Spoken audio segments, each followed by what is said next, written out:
Cantik kan? Ini lampu deco, dia pakai solar. Tak payah pakai sebarang wiring, tampal je dekat dinding. Wall plug pun dia ada bagi sekali siap dengan skru. Solar dia ada dekat atas ni, ada 3.1, 2, 3 point malam ataupun gelap, dia dah menyala macam tu. So sekarang ni aku pakai lighting, so dia detect lighting aku, dia tak menyala lah. Okay, aku talakan sikit.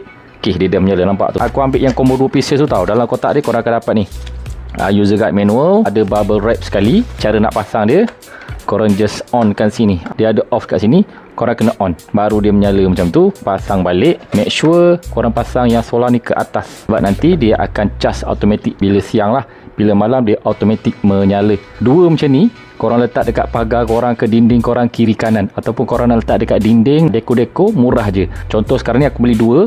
Aku nak tunjukkan korang, kalau korang beli yang 2 pieces tu, memang dapat 2 macam ni. Memang cantik kalau korang letak dekat pagar korang kiri dan kanan. Nak beli satu boleh, nak beli combo 2 pieces pun boleh, lagi jimat. Nak beli banyak pun boleh.